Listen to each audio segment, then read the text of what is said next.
The Outer Side is proudly supported by Tie Gear. Head to www.tiegear.com to explore the wide range of high-quality camping essentials, including guy ropes, screw-in tent pegs, tie-downs, and heaps more. Tie Gear. Adventure secured. Dog and Gun Coffee. Check out www.dogandguncoffee.com to grab yourself some bloody good coffee ready for adventure. G'day and welcome to The Outer Side. I'm Tony, and in this episode I'm joined by Justin Clacher, the owner of 4WDetail. Welcome to the show, mate. Thank you for having me. And obviously you've brought your Land Rover, and I can tell that it's a Land Rover because I can actually smell oil just sitting next to it. It's not that bad. It's going to be the power steering fluid this time. Oh, good. Well, Yeah. my 80's currently leaking power steering fluid, so I can't really judge you. Before we get started, I do the Fast Five with my guests, where I'm going to ask you 5 questions and you're going to answer with the first thing that comes to mind. Okay. What's your dream car? Defender. What, this Defender or like just a Defender? This one. But like that's the thing though. It's been changed so much from single cab with a tray, single cab with a tub, dual cab with a tub, top. Like, yeah. This is like a mega dog space cab, I guess you'd call it. Yeah. So for anyone that's listening in audio only, you're not going to know what we're talking about here, but suffice to say, if you check out 4WDetail, you'll see what we're talking about. It's a very unique vehicle. I like it. That was a goal. What is the weirdest thing you've ever Googled? This is a family-friendly show. I'd just like to remind you. Say that then. You can ask Leah. All right. I'm just going to park that one. All right. We'll cancel that question out. That's Now, a rogue question. I asked Sammy this on the episode I did with him, and I got a really good response, so I'm going to ask it again. If you could change one thing about yourself, what would it be?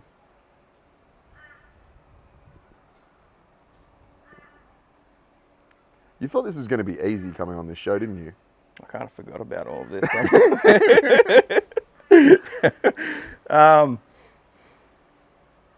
You can be real serious with this question. You could be. It could be like really dark, or it could be lighthearted. It depends how you want to approach it. Also, family-friendly show. Just keep that in mind. Okay. Don't have to ask Leah about that one. I can only think of a serious answer. Okay. Ability to public speak. Really? Yeah, I feel like, I don't know, as a business owner, it's quite a big thing. It's not natural. And just getting out and being able to comfortably speak in front of people, doing that really well, obviously takes practice, and I think that'd be a good thing to That's a good one. improve. That's a really good answer, because public speaking is something that does not come naturally to people, right?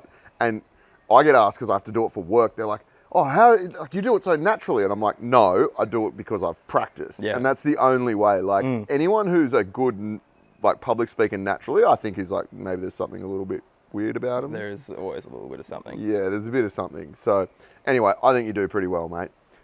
What is your least favourite food? Least favourite food. Or just something that you refuse to eat is also an acceptable answer. I will eat almost anything. Oh, those vegan patties. Yeah, or was it like not bacon, like the meat substitute stuff? The Beyond. My sister's vegan. Oh. And when I get home from work and go to the parents' house, she'll sometimes be cooking, and it just straight up smells like dog food. Yeah, like it just smells like there is dog food put in a fry pan. She's cooking chum again. Like it's so cool. Yeah, no, I don't know how you eat that. I'm with you on that. Like, I reckon if you want to be vegetarian or vegan, that's fine, but then don't eat pretend meat. Like, just go all in and just eat vegetables, right? Yeah, I don't understand it. Yeah, no, I'm with you on that. I won't eat that either. What's the best movie of all time? What's that nuke one called? Independence Day. No, the one with Cillian Murphy in it. Oh. That new one. Oh, the new one for like 2 years ago. I just watched this. No, like I literally just watched it 2 weeks ago. What the hell's it called? No, actually, I'm going to change. I'm going to go Django Unchained. Django Unchained is sick. What is that movie with Cillian Murphy in it? It's It's the World War II one, right? yeah, it's one where he makes the nuke. I just love how that I was listening to a remix of the main song on the way here. Oh, wow. Yeah, okay. Well, we'll get back to you on what the hell that movie is called.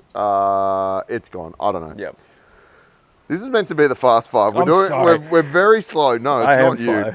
Slow. What would you eat for your last meal? A whole lot of those, like those nigiri ones have like the wagyu on them with like the cheese, and then it's like burnt on. Yes. Just like a platter of that. That is a good answer. They're the little wagyu nigiris. I do get around that. If they're called a nigiri, I don't.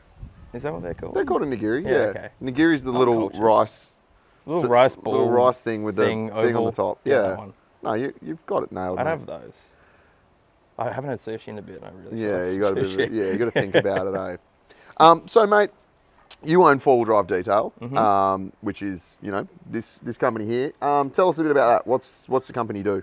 Well, we make 4WDrive specific cleaning chemicals and other equipment like the Sand Assassin Pro, and the chemicals being Salt Exterminator, Chassis Shield, and that all kind of started. Well, you want to go about how it started? Yeah, of course, man. Okay. It was started with the death of another business. Yep. I was selling travel luggage bags in the UK. Really? From Australia. It was just kind of like playing around, seeing what sells, what works, and for some reason that worked really well. Yeah, right. And I was doing really well. Yeah. And then COVID comes in. Like business travel doesn't really go in with pandemics and like with global COVID lockdowns, and not being able to go outside and go on a plane and travel around. Yeah. So essentially lost everything. Wow. From that. Still at home, so there's still backup. Yep. And then there was a few cars that I flipped along the way to try and make some money. Yeah. And, it was a 2008 Jazz and I think a similar age Golf. Yeah, okay. And I repainted parts on them, and there was this detailer that I was mates with at the time. He thought I did a good job. No, but it depends. It's like at the point in time you did what you knew, and now you know more. Well, it's just you should have seen it. Oh, really? Like there was this pillar, and I didn't really know what bog was at the time. Yeah, okay. And so I was using that spray paint that is sort of like a bog, but you can sand it, and I just kept layering and layering and layering. Anyway, he thought I did a good job, and he knew that I was kind of struggling in that sense. So he offered to kind of have me work in his shop while he detailed, which he probably really regretted at the same time. So there was a few things I did. There was a bumper, There was a couple things being only 2 things that I ever worked on. Yeah, right. There's a bumper, I fixed it, I made it look really nice. It took me a full week because I'd only worked on 2 cars before. And then went on to, there was this Merc that came in that had like a full dented in part, like where the door edge is, and it's all like really harsh, hard lines. Yep. And I'm like, shit, I'm so out of depth. I do not know what I'm doing. There is not enough bog to cover in like 5 centimeters worth of dip. Yeah. You need to do some actual panel beating. Like you need to do that thing where you have the welder and put it on and then pull it out. Yeah, anyway, that happened, and I just, couldn't really continue that. And he was probably sick of me spray painting and covering the cars in paint at the same time that he was working on. Yep, fair enough. And then I was like, I'll just do something that I like. So my page I had was all about this Puma I had, 2013 Defender, a Wagon 110. That was called Frank. Yeah, right. Poor Frank. And there was a few things where I posted videos of me cleaning it and then cleaning inside it and things like that, and people really liked it. And I think a few people like jokingly messaged like, oh, can you clean my car, blah, blah, blah. And so I was like, there's no one that really does mobile 4WD only detailing.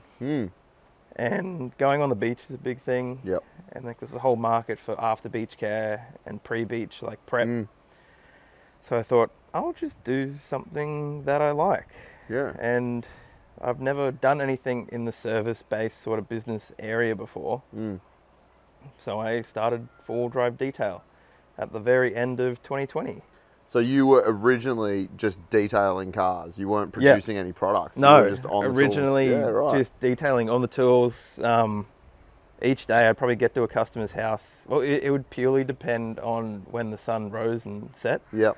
So I'd get there at sunrise just about and then leave maybe like an hour after dark. Yeah, right. Or I'd do like an interior for like 8 hours plus. Wow. In summer was horrible. Yeah, hard work, right?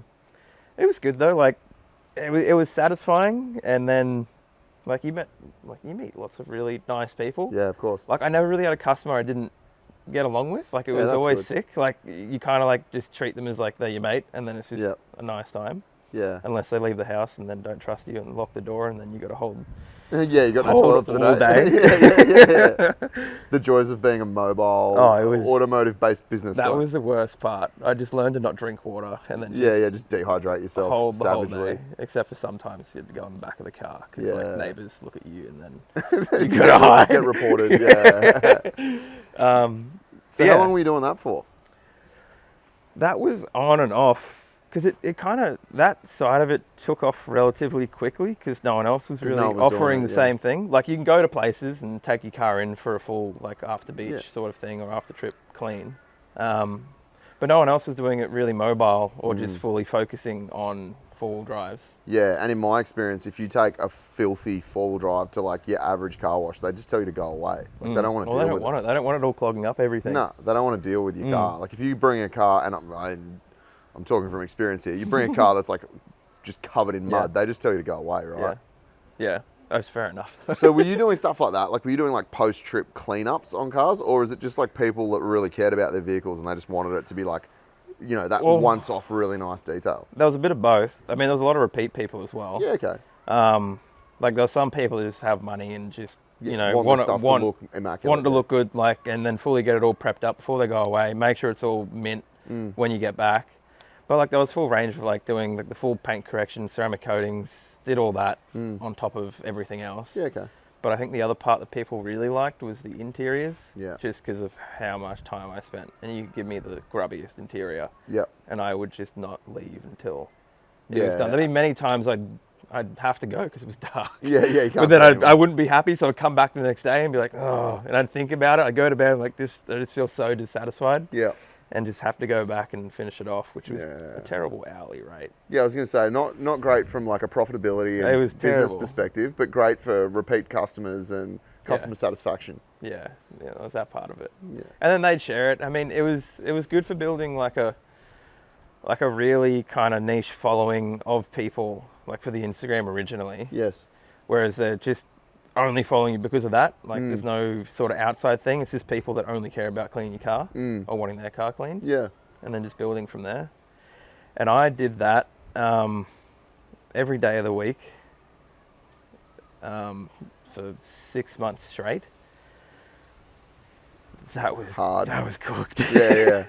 You can't sustain that, right? No, that was full burnout season. Yeah. That was a lot. It was lucky though. Around that time, I started reaching out to different chemists and manufacturers, whereas no one, back then, like no one really takes you that seriously. Yeah. Like nowadays, there's so many different like cleaning brands. Like, it's blown up this space. Hey. Going hectic just everywhere. Yeah. Whereas back then, there was like just the big couple, three, right? Like all the old brands that are in like stores and things like that. Like apart from that, there was only like 2 or 3 like newer sort of things. Yeah. Like not really many people. And so is it fair to say that I guess those like more startup, more recent brands were more focused on like marine stuff, or was there a bit in automotive? Well, the ones that were there before I kind of came out was just marine based. Yeah. And then when I came out, they pivoted, and then obviously other people came along, and then just kind of went straight to 4-wheel drive. Because now there's like heaps that are having a crack, right? There's heaps, everyone. It's a lot of competition. But that's good. And like I can comfortably say like I've used lots of the different products, and I've used yours, and like the one that I keep using is yours because it works. Thank you. No, that's the right answer. No, it's serious. Like, I'm not just saying that because you're here. Like, I use it, and because I always tag you on Instagram when I'm cleaning my cars, which apparently seems to be like every week. because I'm one of those people that likes keeping my car clean, Yeah, right? yeah. So what was the reason for you to start reaching out to chemists? Because like I've known detailers over the years and they just use what's available and they'll chop and change products and try and find things that work for them. But were you not happy with what was available? There was definitely that. I didn't find anything to really be strong enough. Yeah. Like I just remember this one product that I got that was a red dirt cleaner. And it was this super acidic wash that you can't really get on anything and it would damage kind of everything it touched. Yeah. But it didn't remove the red dirt. Yeah. But like it would damage paint and destroy rubbers and things like that. Yeah. And just not very user friendly. So there was that side of it of like, yeah, there's other stuff that's currently there. I could be more patient and just work with it. Yeah. Or I could just try and be more proactive about it and just get stuff that works exactly how I want it to. Amazing. But yeah, it was building those relationships with people, which really allowed that, because a lot of people just kind of knock you off. Yeah, whatever, mate. There was one guy that, just like I rocked up there just in the Defender, with Lee in the car as well. It just obviously hadn't sold anything like that before, and he just fully took me under, gave me a tour. And I was like, this is so cool. Yeah, just a good dude. Yeah, just a really, really good dude. Still close with him now, so that's always really good. Yeah. And then he's moved up as well in his own space in that company. So it's just good to have a person like that that's doing their part really good. Did you know anything about chemicals? Like, do you have any kind of chemistry background, or did you know like what the chemicals were that you needed, or were you going to them with a problem and saying, I need a solution to this problem? It was more so going with a problem. Yeah.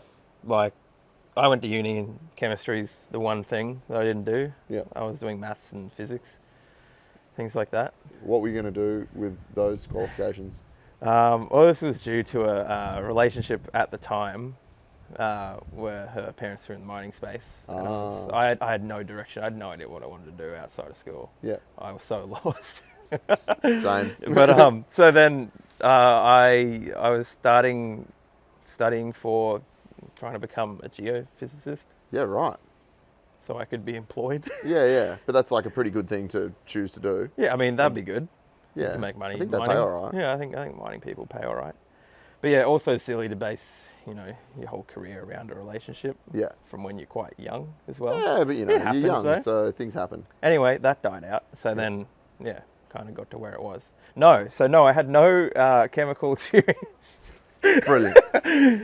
All right, so geophysics to selling travel luggage to detailing to then approaching a chemist and saying, let's develop some car care products. Yeah, it's a really straight I kind love of it. trajectory. It's just like, no, but there's just those little like, okay, the travel luggage to car detailing is a bit of a jump, but then like everything else, it sort of makes sense. So when you approached that chemist, you went to him and said, I'm not happy with the products that I've got, let's make some. Is that kind of how it went? Or were you doing it so that you had products to use yourself, or did you have a view to then turn it into a business? It was that, but it was also that side of, I'd never had a service-based business before. Yes.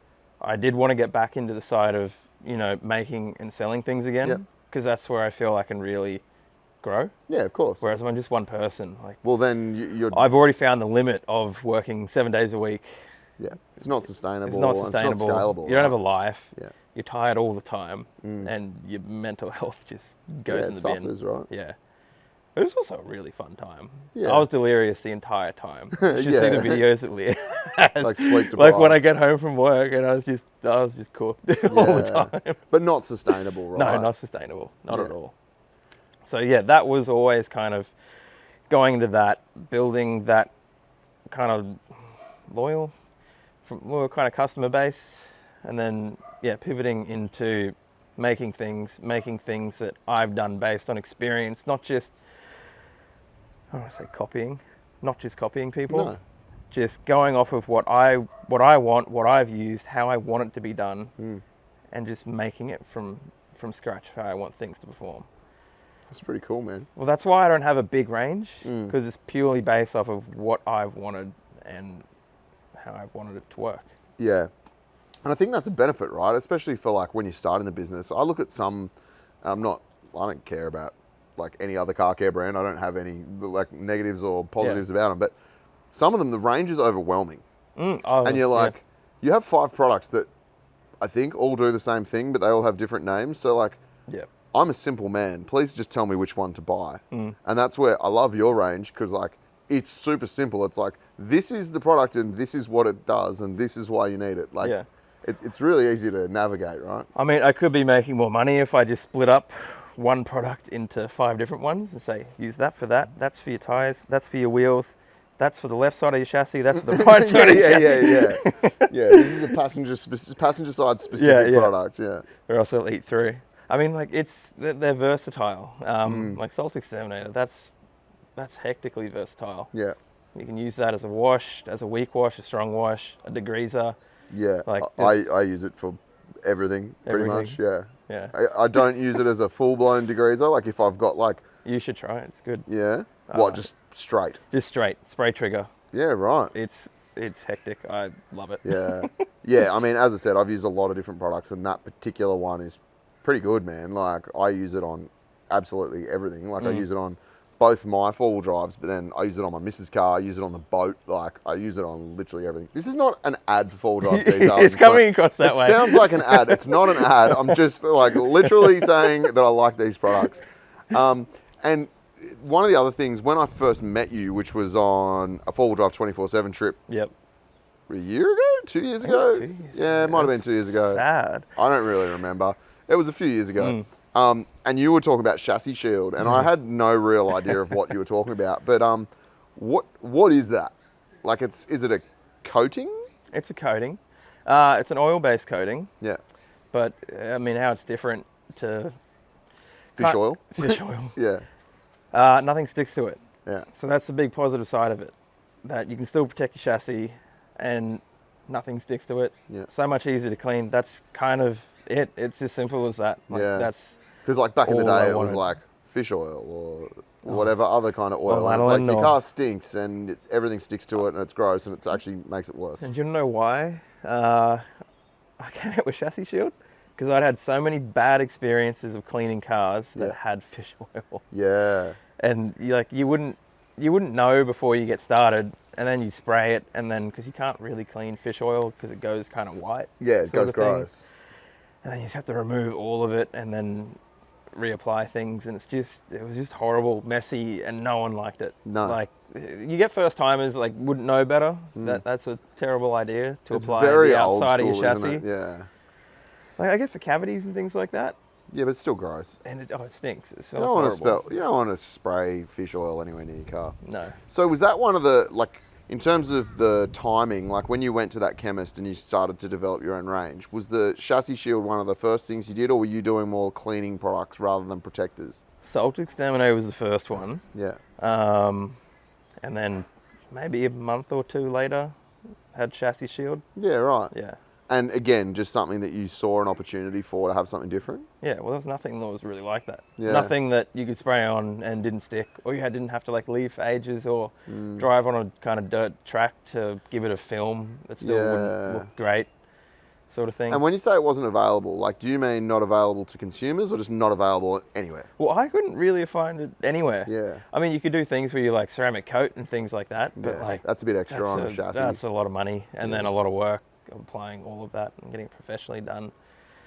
Yeah. So that's why I did it. Yeah, right. Based on experience. That's all it was. And that's the best part, right? Like, you've got the experience of like, hey, this worked or this didn't work or this sucked, and so you made things that improved those experiences, right? Yeah, we should have seen the old Defender. Like all the spots where like chemicals burnt into it or things are just degraded just from testing everything on that car, and like the windows would have all these marks on them, like fully etched in. Oh, really? Yeah. Yeah, like, whoa, no, that one's a bit too spicy. it No, we was- don't want to sell that one. No.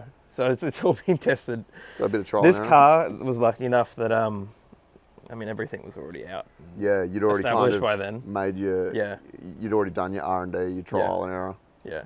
But this car's been abused a lot more than that car. Yeah, it has. So, to jump back in time then, so you said you already had the Puma Frank, Frank. the Defender. Frank the Defender. That was the So Instagram were handle. you into 4-wheel drives for a long time before you started doing this stuff? Like, were you into that, or how did that sort of come about? Well, no one in my family really could have cared less. Okay. Like, I think the first four-wheel drive we had in the family would have been like grade 5, where we didn't really know we were getting it, but mum and it was mum in the school pickup pulled around in a Disco 3. Yeah, right.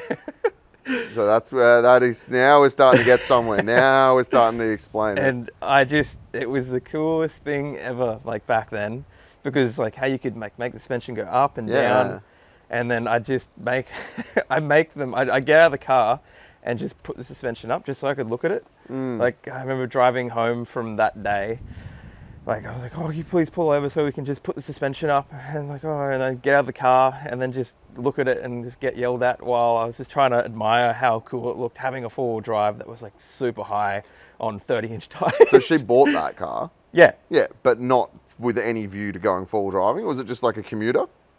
Essentially. Yeah, right. Yeah. So I think the only 4-wheel driving we did in that car was at Stratty. Yep. On the beach, and Dad had never kind of gone off-road before, and it was just a lot of yelling, going, oh, go faster, go slower, you're going to get bogged. Yeah. Just that whole sort of thing. Just not really knowing what's going on. Road tyres, just not knowing what PSI is, just Yep. that whole sort of thing. Pretty standard entry to 4-wheel driving for most people, I think. But that was it. I mean, they had no care for it really though. Yeah. But like after that, it was, my sister's going to be like, no, it was me that wanted a Defender always. But after that, we always just wanted a Defender. Yeah, okay. And because that was just the coolest car ever. Yeah. But you'll see drawings I did when I was little of 4-wheel drives, which is hectic suspension. They always had a Toyota badge on them. Oh, really? Ah. But we've never owned a Toyota though, so I don't really know where it came from. Is it true that like Land Cruiser enthusiasts have some form of like, I don't want to call it a disease, but some sort of like inherent addiction that once they own a Land Rover, then they just consistently have to own more Land Rovers? Because this seems to be a common thing among people I know. I couldn't imagine owning a 4-wheel drive that isn't a Land Rover though. Really? I can't. Like there's been times where this has been, I don't know, when I was first building it, it was just a chassis in the driveway. I'd take Dad's N70 camping, and it just wasn't the same. Like it was too comfortable. Too reliable. Too that. But like it just I just didn't These enjoy are it. like raw, right? They are raw. This is like raw and functional and You feel everything yeah. and hear everything. But it's kind of like, it's quite a visceral experience driving one of these cars, right? Yeah. And they're like, there's no frills on them. Thrills? No thrills. No, Oh, no frills. Frills. Okay, sorry. Nah. Yeah. No. There's plenty of thrills. No frills. Yeah. No, you're not wrong. But like that's the other part. Like if you want that, you can dedicate time to tinkering around and adding whatever you want. Yeah. Like it is Lego. Yeah. Like the interior side of it, like it is so easy to like modify that to be exactly how you want. Because everything in these is so simple and so basic from It's factory, so right? simple. There's just nothing going on. Like that was like no wires. Before I got it, there was like nothing happening. Yeah. Now it's got lots of wires. Yeah, now there's heaps going on. Now it's got lots of wires that I've done badly. So you built this car in your driveway, effectively? So I got it, it was for $9,000 back then. I was 21, 22. Yeah. $9,000, everything was just rusted to crap. Yeah. Bulkhead was gone, everything was gone. Engine was okay, turbo was gone, but it was a tray back. Yeah. Chassis was pretty gross. It was all surface, but it was solid. Yeah.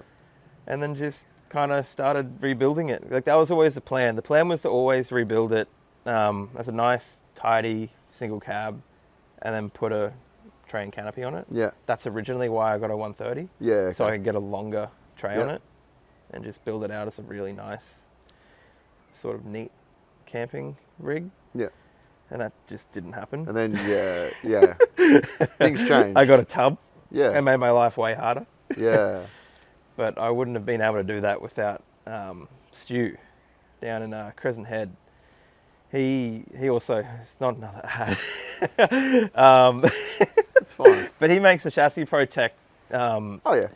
chassis cleaner that goes through chassis rail and you plug it in and does everything. He's a very clever man, and one day he was like, "Oh, do you want to just put a tub on it?" And I was like, "Yes." Yeah. This car that I bought with the view of putting a train canopy on, let's put a tub on it. Yeah, let's do that. But it just, I think it's sick. But I drove down to Sydney, got one tub. He had a tub there because it's so long. Yep. It needed 2 tubs to go together. And then left it with him for a couple of weeks, and I had a tub single cab. Yeah, which was pretty unique. Well, it was the only one back then, a 130 anyway, to have like the style side going all the way back from the front with no separation here. Yeah, okay. So, as someone who knows very little about Land Rovers, a 110 to a 130, is the difference the chassis length? Is that what you're talking? The wheelbase. Wheelbase. Difference in the wheelbase. Yeah, okay. So I think it's not exactly 130, it's like 128 or something. Yeah. It doesn't matter. Yeah. But it is longer wheelbase. And I just... Yeah, right. And what was the view to, like, when you built this car, was it designed as a promotional tool for the business, or were you building it because it was cool, or were you building it to go wheeling, or like, what was the driving force behind it? Build it because it was cool, but the excuse was it was for the business. Yeah.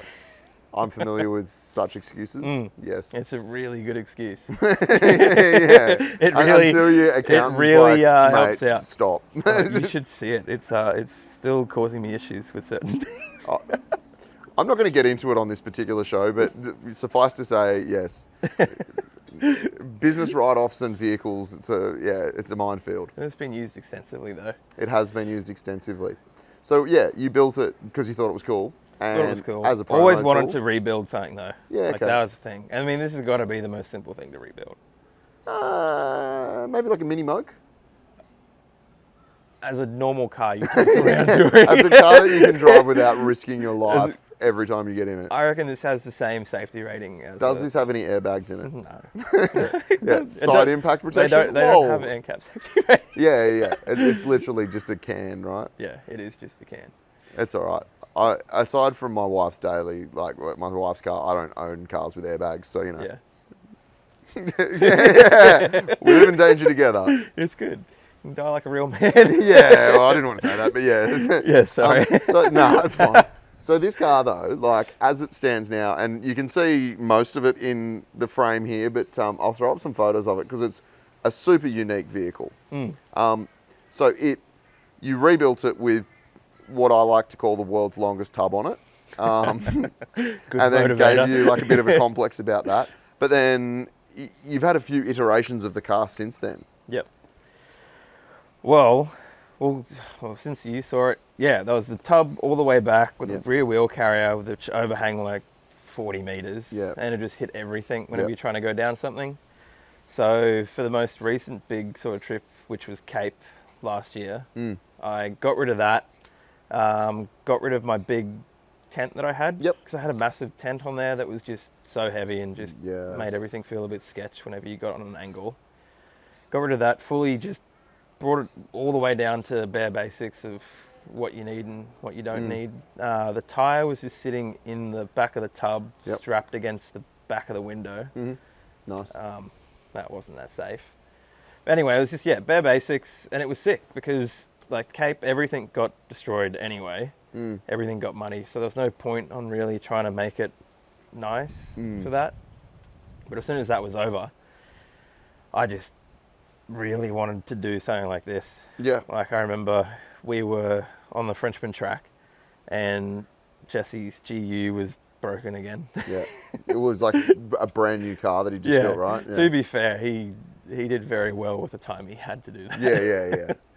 But I was on my phone and I just kind of started taking screenshots of things. We had reception, which was pretty cool, of a dual cab, and then I kind of like pulled it across onto the picture of my car from the side and like made the tub a little bit shorter, and then I was like, oh, that looks sick.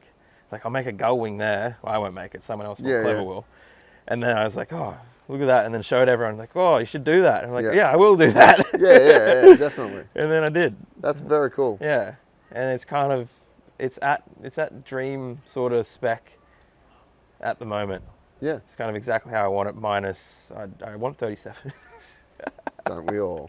We've established that Land Rovers do have an effect on people. Jocko's a prime example of this because he's always been a Toyota Hilux guy. Isn't it beautiful now? All of a sudden, now he's like really, really affected by this Land Rover disease. So, as a Land Rover aficionado such as yourself, what do you think of the current model Defender? I like it as like a Range Rover. I feel like if you have it like all fancy looking, not off-road at all, like I'd like that. If I had lots of money to get one. Oh, they're a beautiful and then car. just like build it as like a, you're not going to do anything in it. Yeah. I think it's sick. As a road car. As a road car. Yeah. I don't know. But does it have the right to use the Defender name? Look, you're probably never going to get sponsored by a Range Rover anyway, dude. So just, you know, you can... No. I think it would have suited a Discovery name better. Yeah, that's it. I think it would have like Range Rover Sport was like around long before that, and they were like a fancy road car for rich people, and that was great. They're kind of the same thing, just different body. Yeah, that's what I mean. But then a Defender, like when I think of Defender, I think like pop rivets. Yeah. Like tough. And then now they've got this like super modern, really beautiful car. Pulled away from anything that's like a usable sort of more agricultural car. I mean, it's just not their brand anymore. I mean, we were lucky enough to get it up until 2016, I feel. Yeah. But like, imagine how cool it would be if they did what Ineos did. Well, that was going to be my next question. But then it was Land Rover. It would just be so sick. An Ineos, to the untrained eye, if you put a Land Rover badge on that, like no one would bat an eyelid, right? They'd be like, yeah, okay, cool. And to the point where Land Rover tried to like sue them and stop them from making it, and lost, I might add. Yeah. What do you think of the Grenadier though? Would you own one? If I could afford one. Yeah, they're a bit spicy. They're expensive. Yeah. But so is everything, man. But like, yeah, I would. Like a Ford Ranger's 80 grand, just remember that. Yeah, but I wouldn't own one of those. Exactly. No, thank you. That was rude. But there's like that whole thing. You won't get cancelled. Tommy was on this show and said that a Ford Ranger's the worst car ever. I was rewatching that last night. 370,000 people have watched that reel now. So. I was rewatching that and I was like, that's so... It was good. I drove a Ford Ranger to his workshop that night and then he told me that. It was great. But yeah, the Ineos, like, I mean, I think they're cool. I'd love to own one. Whenever I drive past one, you know what's sick as well? They wave to you. Oh, really? Yeah. A new Defender owner, like driver, will not wave to you. Well, they don't know that they're driving a Land Rover. They don't know about They don't know what that is. No, they'd be like, what is that old tractor-looking thing? Because it's a different market, right? It's like a better-looking GQ, you know? Yeah, less capable. Yeah, I see that. No, but you're right. Like, and Land Rover's clearly, as a business, made a decision to shift away from the hardcore off-road scene, which is such a shame because, like, the Camel Trophy and like gnarly Defenders like being the vehicle, right? And then now they're just like, no, soccer mum car for very rich soccer mums. But then the Ineos owners wave to you. Is it because, do you think they're trying to get validation from a Land Rover owner? I think... I'm going to upset heaps of people with this conversation, but just insult everyone. I think, I don't know, I have a feeling, or theory, I feel like it's pretty obvious. I feel like a lot of Ineos people have probably come from a Land Rover background or have had something like this, want to get something that's a bit safer and a bit more comfortable. Has some airbags. And has some airbags, has an air cap safety rating. Yeah. You know, those kind of things. And just wanted to still have that same sort of effect, but in a modern vehicle. In a modern vehicle. Yeah. Which there's no real option for. Yeah. And I mean, I think all brand preference or allegiance aside, as I just like four-wheel drives, right? And you know, I have a Patrol and a Land Cruiser, so I don't care about brands. Yeah. But for me, the fact that a manufacturer has built from the ground up a four-wheel drive platform with solid axles and like that utilitarian interior and like hard switches for things and like it's an enthusiast vehicle, right? Like it or hate it in terms of the look, just the concept of it. Because what other solid axle coil sprung four-wheel drives are available on the market now? What, Jeep? Are they even solid axle? I don't know. I don't know anything about Jeeps. Neither. I don't think there's anything, right? Like you could buy a 79 if you are into like tin sheds and leaf sprung rears, but like there's no hardcore coil sprung solid axle vehicles like those. Definitely not like a Defender or like an Ineos. And I think just the fact that they've gone and done that is... They've just done everything that anyone's wanted, just modern. Yeah. Like it's just, which is really sick that they've just done that. That's what I mean. And that's all they're making is just... Yeah. That. I mean, the guy that owns that company is quite rich. From chemicals, funnily enough. So maybe I'll be there. Maybe one day you could bring back the Defender. Yeah, I'll do that. And then he'll sue me for making something similar to his. Exactly. You go full circle. And then what about the Quartermaster? I know you like really long vehicles, and the Quartermaster is that. It's funny you say that. It looks too long at the rear. Oh, really? It does. It is quite long. And you can't chop that. Like, I mean, if you chop something like that, it's less forgiving. Yeah. Like this, you can just chop it. Yeah, because there's no electronics or sensors. You can put more back on if you want. It doesn't really matter. You can do whatever you want. But I don't know. I think it looks a little long. Yeah. In the rear, overhanging that rear axle. Yeah. So you would, it's a sick car, but you would own an Ineos Grenadier if you could afford one? Like same? I would. Yeah. Definitely would. It'd be interesting to see what happens with them. I hope that they become popular enough that like the resale value on them doesn't stay too high, if you know what I mean. Like, because if it's too niche, then they'll remain like a bit exclusive and a bit expensive. Whereas if they can sell a volume of them, then I think it'll open it up for that second-hand market. What are they selling at now? I think they're like 130. Yep. Yeah, that's expensive for a car. You're gonna thrash. That's the other thing, though. Really, that much money for a car that's so capable. And like, do you wanna? I don't know. Want to thrash it about? Yes. I don't know. If someone else is paying for it. Yeah, no, not even that. Like, I mean, I've got a lot of money in my Land Cruiser, and I still drive that pretty hard. Well, same, obviously. But like, it's like it feels different. I know when it's a new car. When it's new, you're like, oh. I always think that when you see like a brand new 300 with like a 4-inch lift and 35s and like bar work, you're like, are you going to go trowel that car? Because it's like a really nice car. But I guess there is still that market. I mean, there's a fella, I think he's in Victoria, that's got like a G-Wagon, like an AMG G63, that's like a full tourer setup. Is that grey one that's just like has like 37s? Yeah, Massive. And he rolled it, like, but he drives that thing hard. Going? Yeah, it's still going. Good. Like, he didn't like write it off, but he put it on its side, and I respect that because that's a very expensive car. I've seen that. I follow him on that, but it's like G63 Traveller or something. I haven't seen a post in a while though. Yeah, well, I hope he's still got it, but I guess that's sick. I appreciate things like that. Yeah, it's ludicrous. Like, I'm not going to buy one and do that, but I still respect it. And I think the Ineos, the type of customer that they're going to attract, like, surely that's not like an inner city car, right? Is it? I feel like people can make an inner city car out of anything, though. Yeah, that people is true. will buy things and just not use them what they're made for and just have it. Because you mean like people who buy F-250s in Australia? I'm definitely going to get cancelled or a from big this Ram. Episode. Yeah. There's a big Ram that always parks beside me now. It's really annoying. They're just too big, eh? It's and I massive. think they're sick. Like, don't get me wrong. I love those big American trucks, but like, where do you drive them? Where do you park them? Well, how's the 4x4 show this weekend? Oh, yeah. I hadn't seen some of them that have been built up.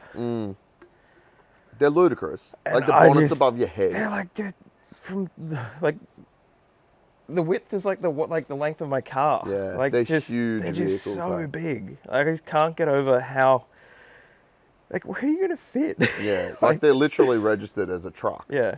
I don't know, some of those vehicles, and like it was interesting because I saw there was just a punter, like some dude on I think it was TikTok, that was saying he was really disappointed in the 4-wheel drive show because everything was over the top and unattainable.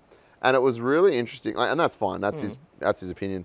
But it was really interesting to see the comments because 50% was like, yeah, I agree. And the other 50% were like, dude, it's a four-wheel drive show. Like, brands are going to show off the biggest and best and baddest. And like, no, they're not realistic, but they're show cars. Yeah. Right? Yeah. And, you know, there was comments in there like, well, if they were all just like clapped old rust buckets, no one's going to pay to go and see them. But I can sort of see both sides of it. And some of that stuff I look at and I go, if it's just a show car, cool. But like, just admit you're never going to take that off-road. Like, it won't fit down most tracks, right? Well, yeah, that's the other thing. You feel the beach.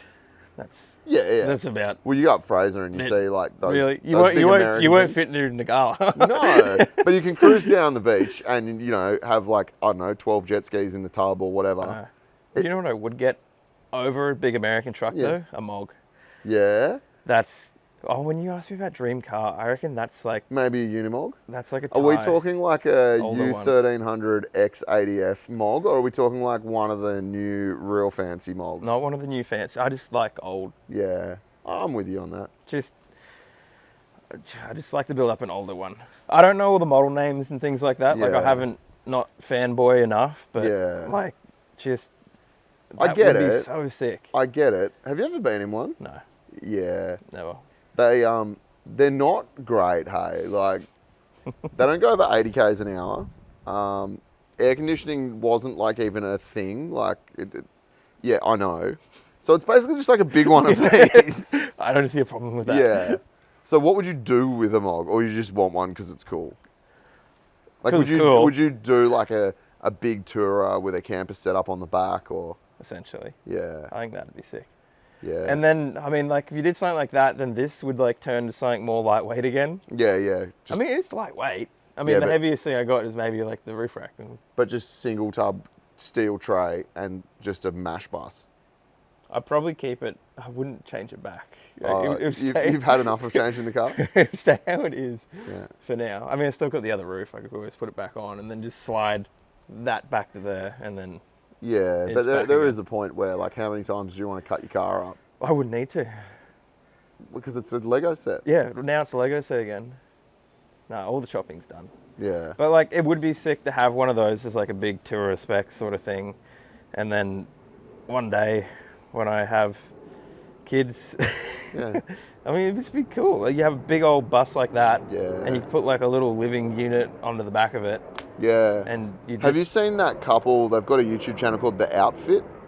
The Outfit. They had a Wrangler back in the day, and they were touring Australia, and then they bought a Mog, and like the dude built like a full camper on the back of it. The thing's legit. Is this the blue one? Nah, it's like a sandy taupe one, and now they've moved to Europe and they've built some like 6-wheel like ex-military thing over there. Are they the ones where like the front of the cab like overhangs the front wheel?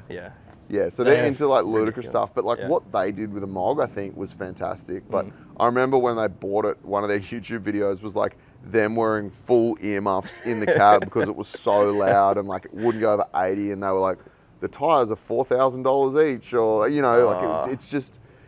I spoke about this on a recent show with Outback Mike, and he'd worked for the ADF doing like Unimog driver training, and I was like, is the thought of owning a Mog better than owning a Mog? And he's like, I think possibly yes.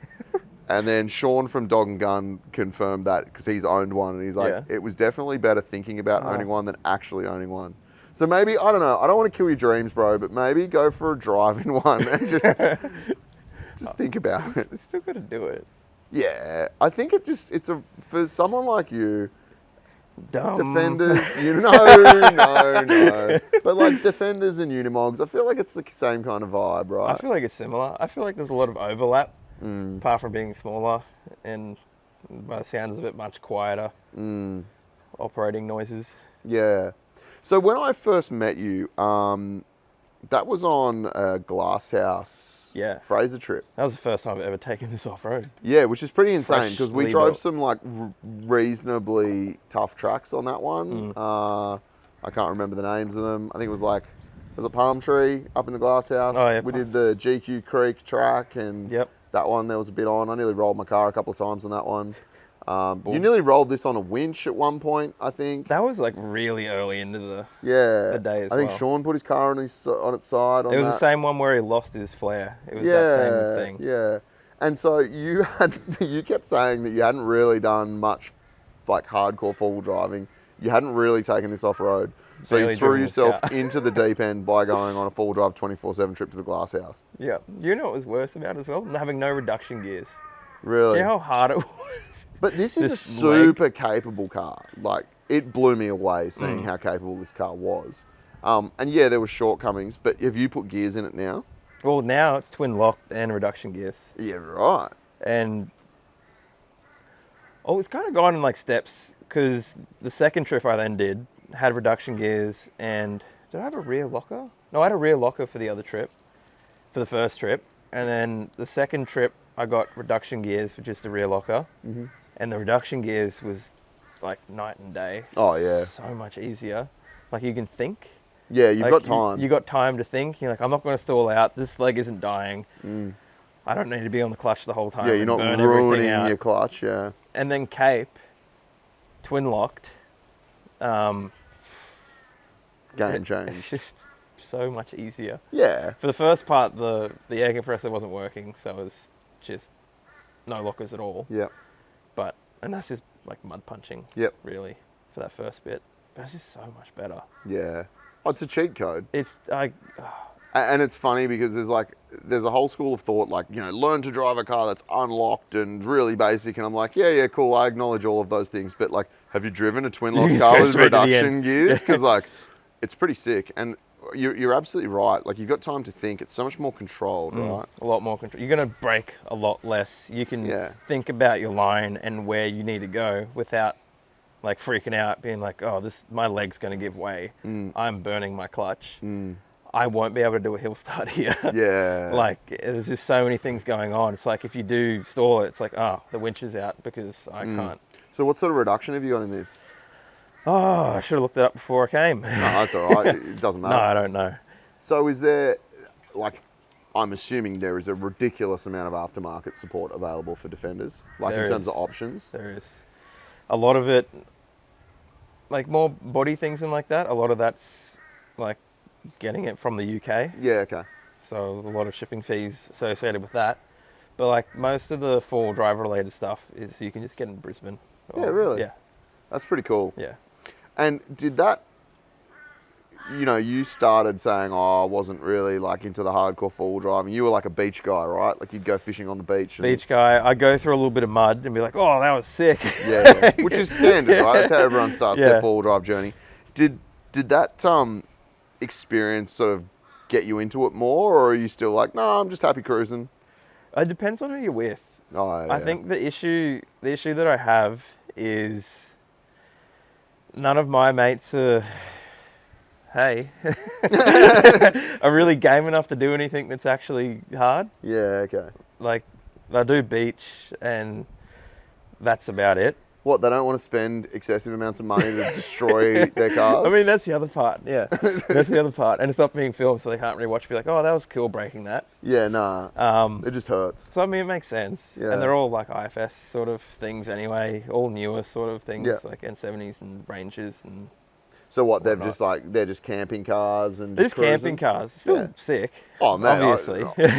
That's 90% of what I do. Well, that's where a lot of the fun is, just getting out, chilling out, camping. Yeah. Not breaking everything you want. Not breaking stuff, not going back to camp and then fixing something. Yeah. Which, with the old Defender, I did that a lot of beach camping, breaking stuff on the beach, doing nothing. Oh, really? Yeah. Yeah. But it did get me more excited about doing harder stuff, because like you get that like proper adrenaline. It's fun, right? And you're scared. Yeah. Like it's a good feeling. But like also going out for drive 24/7, like you're around people that know what they're doing. Yeah. Like you have this massive trust. Like it's like, oh, they're not going to let me die.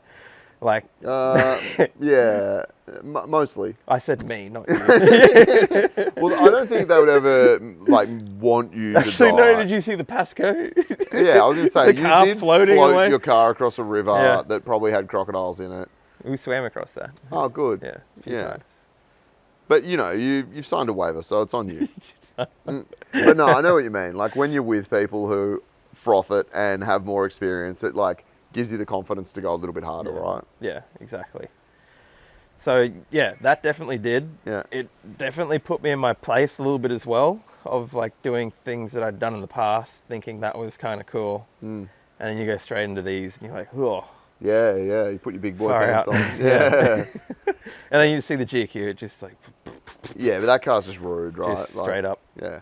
And I've deliberately got a car that's like as stupidly capable as possible to like overcome my lack of ability as a driver. So I figure if I've got like a really capable car and I'm like not very good, combined we can like look okay. That's the strategy anyway. I think you've always looked okay doing that. Yeah, that car helps. That helps. But mate, this thing is like I'd never really done any wheeling with a Defender before that trip, and it just looks cool, dude. Like I've got photos of this thing in the glassy, like on two wheels with heaps of soot coming out the back of it, and like Still soots. it just looks cool, right? They look like they belong on the track. It does look cool. So have you got any more sort of trips lined up? Not necessarily with 24/7, but like any touring trips or anything like that? Or are you just focused on the business at the moment? We're going to Morton this weekend. Oh, yeah, sick. So the warehouse will be shut. Yeah. Don't worry about that. This is shot well in advance of when you're going to see it. So by then, the warehouse should be we're back going open. to I'm going to go on another trip. Oh, okay. So it'll still be shut. Yeah. This started as an ad. Now you're actively telling people not to buy things from you. So good. Yeah. Please do. Yeah. No, go to Morton. That'll be sick to try it out as it is now, Yeah. because it's so fancy now. Like I've got all my Red Arc stuff. I've got lights that aren't going to blind me in the face. Like You have a 2,000 watt inverter in this car. Like you might have the fanciest Defender in Australia. I'm going to bring the coffee machine from the warehouse. Oh, oh dear.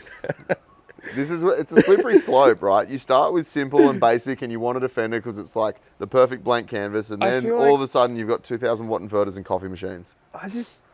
I'm not buying a coffee machine specifically for the car. I'm just going to bring it from the warehouse, break it while driving along. Yeah. Because it's going to fall over, and then try and make a coffee. Well, I just gave you those dog and gun pour overs, and I'm pretty snobby about my coffee. Yeah. But they're a very good substitute to an espresso coffee, and you don't need to take a friggin' coffee machine. Well, I don't want to really bring it. You kind of do though, right? No, it's not me. It's like, it's Sam, like who works with me. Yeah. He's just all up in arms about me not bringing it. He's like, you got to bring it. Like, we got to get a video of you using it, and it'd be so cool because you can do it now. Yeah. So have you got induction in this thing? I got a little stove. like an induction cooker. Yeah. That's massive. I love using that. See, I was always on the like induction hating side. I was like, you don't need that stuff. And then the house that I bought most recently that I live in now, that has an induction stove in it. Yeah. It is so good. It's so fast. Like so fast. Also, wind doesn't matter. It is just. It's so good. better. And a mate of mine who's got a really ridiculous 79 has this like little induction cooker, and I think he paid like $50 for it. It's like some Kmart thing. I got a $30 one from IKEA. It rips, man. So now I'm like, okay, maybe I need a bigger inverter in my car because just what you said then about wind. Like when it's howling and it's sideways rain and you're trying to light like a jet boil or something and it just sucks. Like I still do love jet boil. Oh, I mean the Genesis jet boil. Sorry, big thing. Yeah, but the little jet boil, man, I still love that. That's so much better. That never leaves my 80 series, the jet boil, like ever. They're the best. But for cooking, I see the benefits of induction. So you still haven't? I haven't got one because I've only got a 1,000 watt inverter in my 80, and the GQ, that doesn't have an inverter. Don't be silly. I don't even have any camp lights. The car has a fridge and a King's awning. You got a pole. You can put lights on that. I kind of like the fact it's so ridiculously simple, that car. Like in terms of a camping setup. Yeah. Like it sucks. Like when it's raining and it's cold and like everything you own is on the tray and wet, it sucks. But like I feel a sense of like, I don't want to say accomplishment, but yeah, I guess it is accomplishment. But like, I get home from a trip in that, and I'm like, yeah, that was like a proper adventure. It was a camping trip, you know. Whereas like, I go on my 80, and I'm like, I've got a 270 awning, and I've got all like the 12 volt, and I've got inverters and lights, and it's all just really nice and comfortable. Yeah. But like, when I get home from a trip in the GQ, like, I know I've been in the bush. Yeah. I'm filthy. The car is filthy, and it's, I don't know, it's fun. It is. It's good. Well, that's exactly how I felt after Cape. Yeah. Because it was the worst. We were talking about it earlier. It was the worst setup I've ever done for even a weekend camp, let and this alone is extended living. Like 2 weeks plus just being up there. Yeah. Not being anywhere with anything. Yeah. But it was the most fun I've ever had. Like, I had a little awning that was just, it was like kind of up to here. Yeah. So you had to have it slanted up. Yep. And it was just terrible. Just to keep the... I refused to ever put it up. I just went under Liv's car like the whole time. So were you in a swag for that trip? Yeah. Yeah, swag. Had fridge, just had a little crappy battery box sort of thing. Had a really bad solar panel that didn't work. And it was purely just relying off of the charge. DC. Yeah. But like, I had nothing. It was just, like, I was red the entire time. Yeah. I was so dirty. I saw you in the wearing car was red the whole like time. ski goggles driving the car. Yeah, they were kids' motorbike goggles that I got for Jock and I in Cairns before we left. I bought those for us, and then he bought us these little dainty, like, antique teacup things from the Vinnies. So good. But you know what? Like, I've talked about on this show before, but I feel like when you have that like hard experience and you're in like a really basic car and you know you're covered in dirt and everything, like you're gonna remember that and talk about that for a lot longer than like, oh, remember that time when I towed my 30-foot caravan and like had the aircon going and I was watching Netflix? Like, I don't feel like that's the stuff you're gonna remember when you're old and be like, gee, I'm glad that we watched TV in that beautiful location. Like, if I go back in time and then could choose between this setup and what I took, I would take what I had at the time. Yeah. Because it was just great. I just loved it so much, just being dirty, everything stunk. And then you just jump in a river and you clean yourself. Yeah. Like, you don't have a shower or anything. Yeah, of course. Having a shower would have been really great. Yeah, but like, where do you stop with that, right? Like, get a hot water system. I mean, you've got enough room in this thing. There's a lot of space in here. You could have a hot water system. But it's got a lot of space in it. Oh, really? It's just fridges. Yeah. It's just 2 fridges now. Yeah, I don't know. You could. We were talking about this before we started filming, right? Like, I'm going to the Cape this year on a trip. Do I take my 80 or do I take the GQ? GQ. Yeah. GQ. There's like 10% of me that wants to take my 80, and the other 90% is like, do not do that. You'll be really sad when you fill that car with water. If you do take the 80 though, that would be a great little video for me, for you stripping it apart and cleaning it. All right, I'll bring it to Queensland and you can strip it and clean it. The warehouse will be closed that weekend. Yeah. Again, the GQ currently has no floor in it whatsoever. It's just sound deadening because I gurneyed the inside of it. That's going to be exactly like that. Yeah. So like that. Don't do it. You'll be fine. Like, you got a battery in there though. Yeah. Your battery fridge. There's like 4 batteries in the GQ. Can you put a solar panel on there? Well, this is the thought, right? The little dog box. Oh, true. So I'm thinking like a little dog box just for my fridge, and on the other side, so I've got some dry storage for my like swag and sleeping bag, because at the moment that lives in the cab with me or on the tray, and that both of those options suck. But if I've got a little dog box, I can run like a mini solar panel on the top of it. See, the only thing that I worry about with that, of you putting your swag on the tray, is it's going to go underwater. Yeah, but if it's in the cab, it's underwater already. But like, that's what I was talking about before, was like having like a little tub rack. Because then you could put your solar there and have your swag up higher. Or you could just go all out and have a dog box with a little tub rack. Or I could just go like a full length MITS alloy, train canopy, mega 12 volt system and just completely ruin the car's capability. This is like 5, you could just, it doesn't need to be like heavy. Like just 3 more pieces of metal. That's all you need. Yeah, Still bare bones. No, it's not. That car is minimalist. A dog box, that's fancy. That's more fancy than having like a little sort of tub rack. A dog box is literally like an alloy box, though, isn't Yeah, but it? at least you can seal it. Yeah, I don't know. Could you fit Or your I could swag just in that? raw dog it on the tray for 2.5 weeks. Or you could just do what I did and put your swag into someone else's canopy when you do a water crossing. I just did 6 stage and a few other tracks with the boys, and that is exactly what happened. Yeah. As soon as it started pouring with rain, Yeah. I just went, "Excuse me, Tim from Steady, can I put this in your really nice, Yeah. fancy sealed trig point canopy? Yeah. And can you take my pillow?" Yeah. Because everything was soaked all the time, and I don't care about being a bit uncomfortable, but a wet swag and wet sleeping bag and wet pillow just sucks. No, I haven't dealt with that before, Oh. and I don't want to deal with that. But yeah, having people that are nice enough to take your grubby stuff and put it in their nice sealed Nice cars. compartment Yeah. is always good though. Yeah. All right. I think you've convinced me. I think I'd just be sick. I think it'd be good to take it up there. The GQ. Can it go to 100? Can it get to 100? Can you cruise in it? That car will do 130. Oh, It's a so TD42. it's miles mate. ahead of this. Yeah. There's like literally nothing for you to complain about. Oh, yeah. It's the no aircon, and I mean, you've experienced it as well. Like that. You'll get red. The window's down. You'll need goggles Yeah. because your eyes just Or get... like a full face helmet. You could just wear a scuba helmet.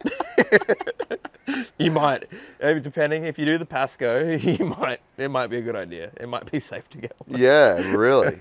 Oh dear. Well, it's going to be an adventure no matter what. And yeah, I can't wait, man.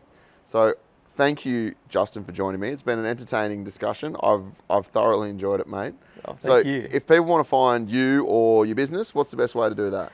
You can find us on Instagram at just 4WDetail, 4WDetail, or just 4WDetail.com. Yeah, sweet. Yeah. And you sell your product direct on the website, do you? Direct on the website, or you can come in store in Geebung, the north side of Brisbane. Yeah, sweet. And as. just drop in whenever you want. And if you want to have a look at this and say it looks ugly, then you can. Or you can just say that in the comments on the internet like everybody else does. No, when that they hurts insult my us. feelings more. Nah, it's been awesome, mate. Really Nah, appreciate it. thank you very much. Thanks, Justin. And we will see all of you next time on the outer side.